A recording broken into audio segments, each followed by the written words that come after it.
Hello, I'm Elane, Noor, Abdullah coming to you live from my home studio, and you're watching the Midday Update. Now, in today's lead stories, I'll be speaking to two very special guests, but before that, more than half of the Malaysian population to be vaccinated by Merdeka Day. And most persons with disabilities want COVID-19 vaccine, but the caretakers are skeptical and to prepare booster dosage for healthcare workers. Later joining me via online is Dr. Murallitharan Munisamy, Director at National Cancer Society of Malaysia, NCSM, to talk to us about the National Immunisation Program, as well as Zhariff Afandi, a motivational speaker, as well as life coach, to speak about leadership qualities.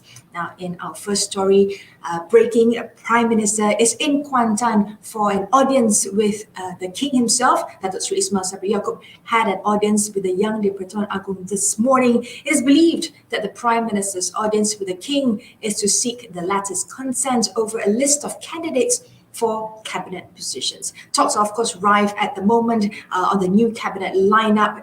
It will be announced or done later today, and we will keep you up to speed as and when we receive more news right here on BTV, so stay tuned.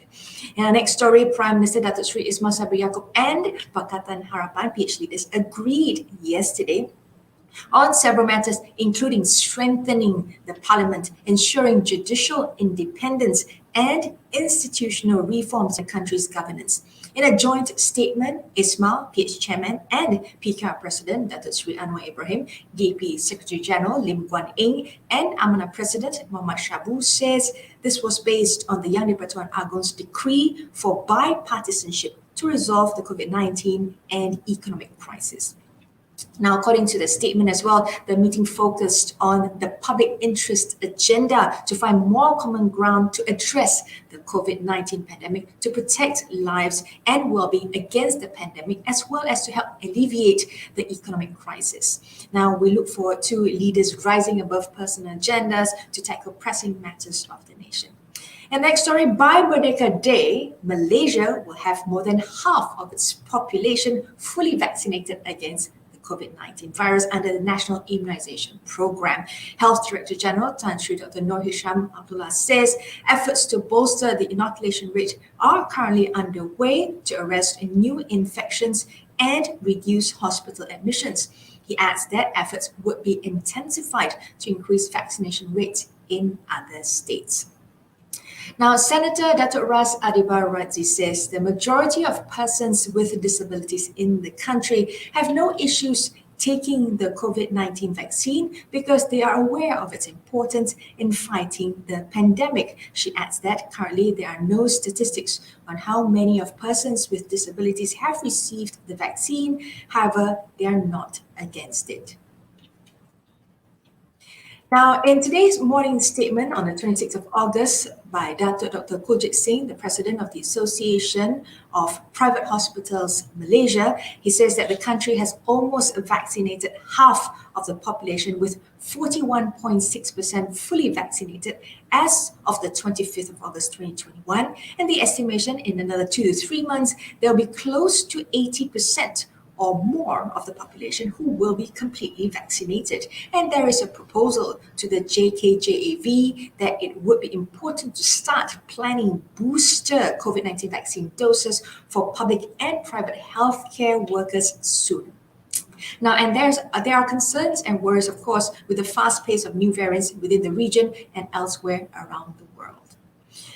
Now we will move to our guest who will be joining us from his own home studio, of course, Zhariff Afandi, motivational speaker and life coach. Around the globe, leadership is being closely observed, whether you're a manager or a head of state. You need to provide results, and it needs to, of course, be good and effective. Now we'll talk to Zhariff on the topic of leadership qualities. Hello and welcome, Zhariff. How are you doing? Thanks for joining us here from your very own home studio. We'll dive straight into the first question, Zhariff. We're talking about leadership qualities. Now, what are the characteristics of a good leader? Perhaps you can share that with us, Zhariff. We can't hear you, Zhariff. It seems to be on mute.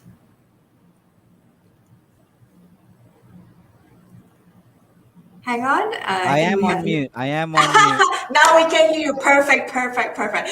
These are technical things that we're going to work around in these circumstances. Always, always. Thanks Please go again. ahead. Thanks again, Elaine. And thank you very much again, Bernama, for inviting me. It's always a good time with you guys. We are in an indefinite impasse in our nation right now. Yep. We're in a huge situation. Just a few years ago, we had a change in leadership, and then we had COVID, and then we had a whole list of political and pandemic and economic challenges that's been happening to all of us, Yep. which I guess nobody has been immune pretty much from this except maybe the third bottom, small 3% top people, right? And so we are in an impasse right now, and leadership becomes an even more important thing right now because we are in dire need of leadership. Yep. Yeah, we are. We're definitely in dire need of leadership. I think it's very worrying to a lot of us people. I think just the everyday rakyat and the people that I talk to in the line of work that I am in, I get to communicate and meet various people from NGOs to people on the ground to your machi pachis, right? To people in the rural areas, to the urban areas, and a lot of people right now are in the most discomfort time that they've ever experienced. I think besides maybe wartime experiences from our grandparents, Yep. whether during the Japanese era or during the World War. I think this is possibly the first time that we, as a global citizen, has had this shared challenge. And because of this shared challenge, the need for leadership becomes even more important. Because what is leadership if not that ability to get people to move together, the ability to unite people? And for that to happen, though, a basic answer a bit on your question is empathy. I would say one of the biggest, most important elements when you talk about leadership is empathy. I Because agree. without empathy, you won't be able to know what your people are all about. And it's not about working hard; it's about actually getting people to drive within a same shared value. Right. So for now, yeah, I'd say we are in dire need of leadership. And I completely agree with you pointing out that empathy is really important, especially in these circumstances. I mean, the moment you said the word empathy, the first person comes to mind is Jacinda Ardern because she has the ability to connect, she has the ability to relate to the people, and she's rising above and pulling people together. And these are challenging times that we need to be able to connect to our leaders so that we can do what is necessary for us to be able to overcome these challenges that would be some time to come. Now, you're of course a motivational speaker as well as life coach. When you train or coach people, what do you look for, and can you establish if one has leadership qualities? What are your thoughts? I think ultimately, when one talks about leadership, you have to definitely talk about efficiency and the ability to get things done. I think that Yep. is one of the most important things, meaning being able to be dependable to get certain tasks done.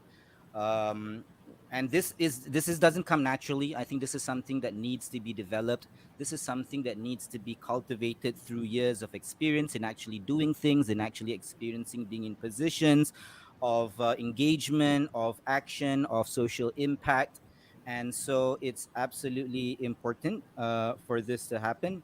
Um, and likewise, I think the people can tell also sincerity. I think it's important for any leader.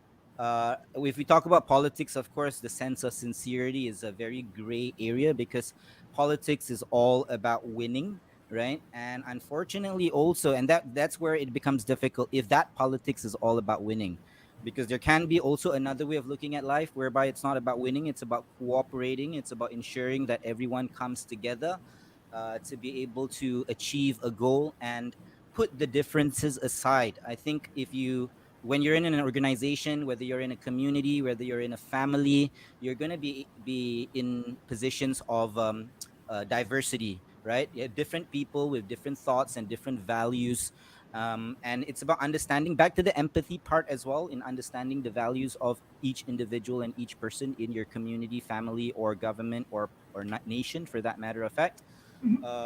And being able to tap into that is important because I think living in a world where we are very succumbed to greed, we are very succumbed to um, politics, we are very succumbed to our own desires, right? And so sometimes this can cloud leadership.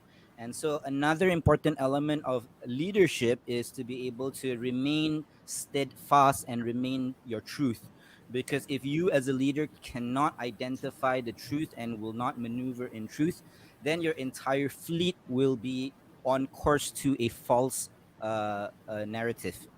I agree in terms of, what it's key is that you must be able to deliver the results, the efficiency. You must be able to see that impact to be able to create that change, as you mentioned, with regards to leadership. Now, I quickly want to touch on two last things before we close.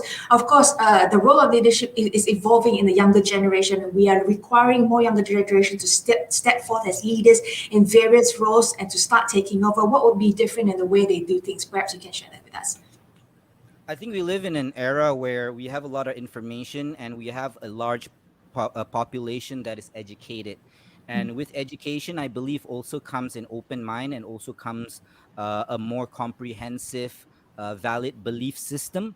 And so I believe that the younger generation of leaders, or even the younger generation of people, are more conscious in not about wanting to profit the self.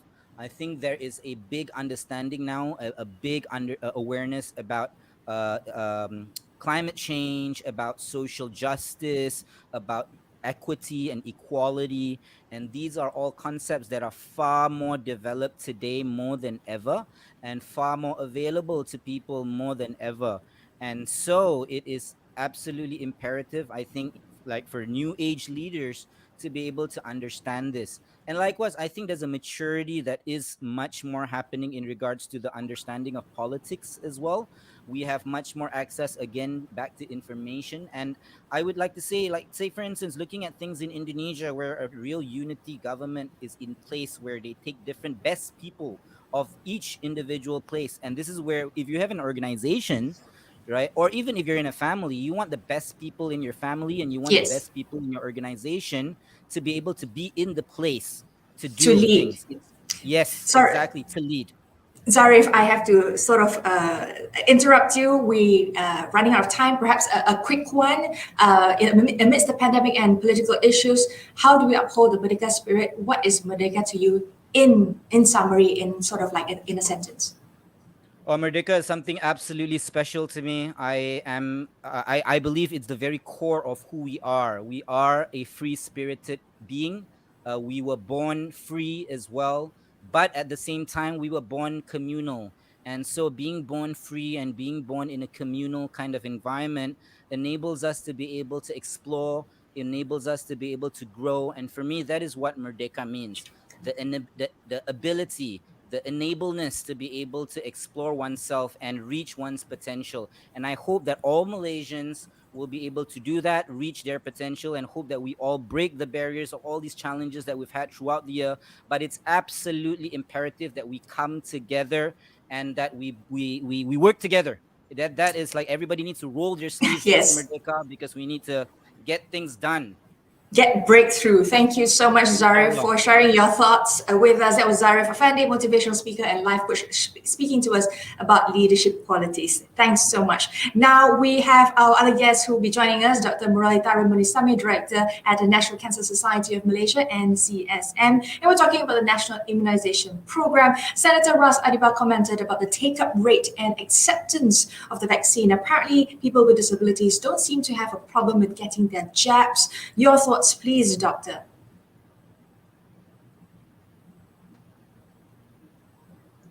Hi, Good Doctor. Can afternoon, you hear Elane. me? Always a pleasure. Always a pleasure Yes. to be back. And that's actually quite true. What Senator was saying in terms of we're finding that people with chronic diseases, those with special abilities, these are people who are much more concerned about their health, and they're the ones who have actually been coming forward to request for and get the vaccine whenever wherever it's being made available to them. Of course, they're having a lot of access issues. It's not easy for them to go to get the vaccine. I think Senator was behind one of the very successful moves to get a drive-by vaccination, I think somewhere Sime Darby. And that was going on for a while. We're also helping out. We're doing vaccination for people with special abilities all across the country. So with our colleagues who are with chronic diseases and those with special abilities, we're not worried at all.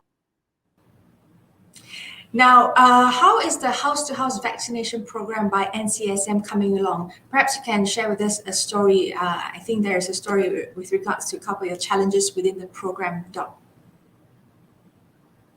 Okay, so in terms of, we're now doing Pahang. I just spent 2 days in the Feldas of Bentong and Temerloh and Rauda. And so we're literally going into the rural most areas of the country to reach our citizens wherever they are. So these are bed-bound individuals. A lot of challenges in terms of the physical distances. For example, I think one of the areas we went in 2 days ago, it took us 1 hour, one and 3/4 of an hour to reach one house. Which was at the end of one felda. We're literally using 4-wheel drives to get to these patients. But this is really a part of our commitment and the government's commitment to make sure that all our citizens are vaccinated so that we can be safe. Now, the health DG says that by Merdeka, which is just another 5 days to go, that Malaysia will have more than half of its population fully vaccinated. What's your thoughts, Doc? Oh, I really hope that we can get to those numbers. It's what is this? It'll be a really good Merdeka present, and we're finding out now that we're moving out of the kind of Klang Valley into the smaller districts and the smaller states. This is really where the challenge for us begins. The challenge in the sense that it's now not as simple as setting up a vaccination center and then getting people to whiz by in cars. It's that last mile, yeah, Doc. It's that last mile that we're trying to reach. Now, the Health Director General also says for safety to wear double masks and face shields. Your thoughts on this too? Yep, I think Tan Sri has pointed out that really one of the most obvious precautions that we can take, especially with the Delta variant. Now, in the previous variants, we knew that we could get away perhaps with just masks, but now we know that with the Delta variant that it is more or less airborne. It's transmissible within the air, and then for that few seconds it requires is a couple of seconds for it to be in the air, and as you walk past you can actually come into contact, and that'll actually get you infected as well. So by adding a face shield on top of your masks, you reduce that already small number or that small percentage of you getting an infection. Is this an easy thing to do? It's going to be quite challenging. Face shields are very, very uncomfortable and used in long periods of time. What is, I think, people need to be careful about, we've seen this in the past, people think that you wear face shield, no need to wear mask. I think we've seen some of even prominent individuals doing that. So that's a no-no. And then, of course, when you're wearing the face shield, sometimes after a while, they just get a bit lazy. So anja a little bit, so it gets more and more exposed, or, they move it to the side. So it needs to be positioned properly. And then, then it is safe and it is protective. But now, we still yeah, sorry, I was just going to say, we still cannot ignore the masks, though. That was it.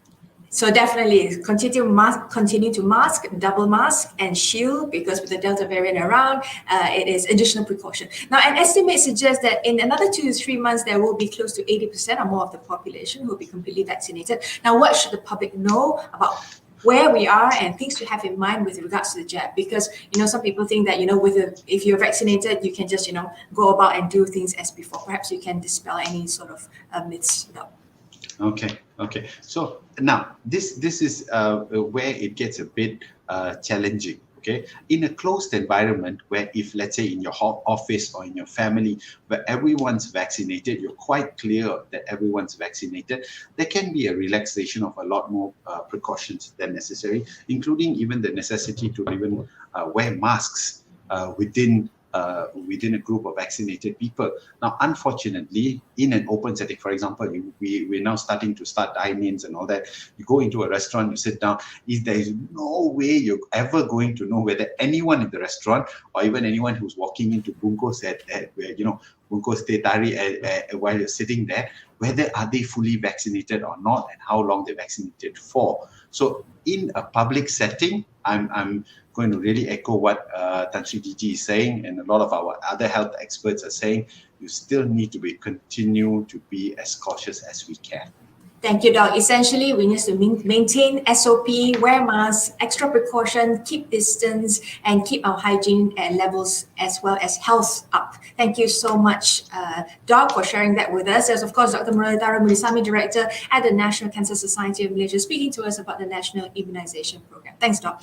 Now, we continue with some Malaysia Boleh moments. Institute Jantung Negara IJN has marked another remarkable milestone by being the first hospital in Asia to successfully perform a new type of treatment for patients suffering from leaky heart valves. The breakthrough device designation for trach valve and the bioprosthesis is used for patients with severe leaky valves who are in high risk for open heart surgery. And this procedure was carried out at the IJN on the 6th of May.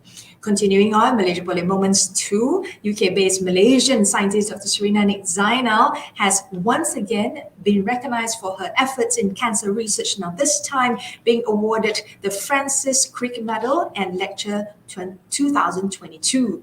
According to the UK's Royal Society, Dr. Serena's latest award was accorded to her for enormous contributions towards the understanding on causes of cancer through her analysis of mutation in cancer genomes, which is now being applied to cancer therapy. Congratulations, making Malaysia proud. And we have, of course, one more Malaysia Boleh moment. The Malaysian Paralympic team's attire took center stage at the opening ceremony of the Tokyo 2020 Paralympic Games. Now, this is after the official Twitter account of the organizing committee tweets a photo of Team Malaysia entering the Tokyo Olympic Stadium along with the caption, "We just love your outfits, Malaysia." Now, according to a local daily, the attire was inspired by the legendary Malay warriors outfit Hang Tuah, infused with the colours of the Jalur Gemilang, making us proud. Look at that contingent walking in for the Paralympic Games. Now, over to Gerard for a snapshot of international news. Let's take it away, Gerard. Thank you very much, Elane. Let's take a look at what's happening around the globe or internationally. According to drug maker Takeda and the Health Ministry of Japan, they will halt the use of 1.63 million, that's 1.5 million doses of Moderna's vaccine after receiving reports of contamination in several lots. The firm says that it has informed Moderna and requested for an urgent investigation. Moving on, the US health regulators could approve a third COVID-19 shot for adults beginning at least 6 months after full vaccination. So different countries have different understandings with regards to this. If we at Malaysia, I guess it's best we follow what the Health Ministry has to say. Those manufactured by Pfizer Incorporated and partner BioNTech SE, Moderna Incorporated and Johnson & Johnson are expected in mid-September.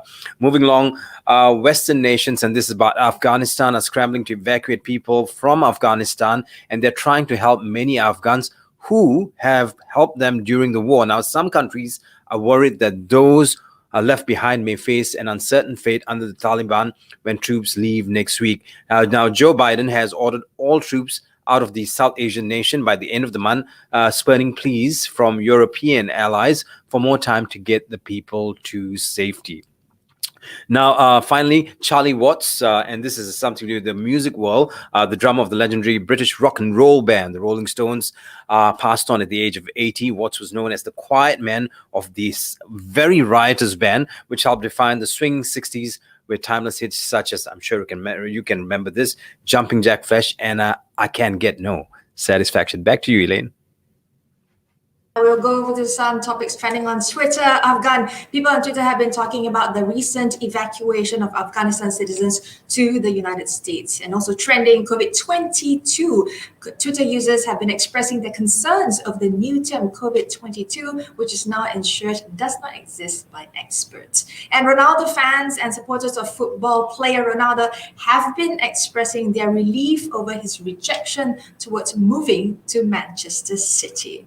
Now, in closing, Datuk Sri Ismail Sabri Yaakob had an audience, of course, earlier today with the Yang di-Pertuan Agong this morning. It is believed that the Prime Minister's audience with the King is to seek the latter's consent of a list of candidates for a cabinet position. Now, we will keep you up to speed as and when we receive more updates on this right here on BTV. And in closing, get vaccinated, wear mask, double mask, shields, keep yourself safe, saves lives. Let's keep each other safe. Thanks for staying with us till the end of the midday update. You've been with me, Elane. Bye for now.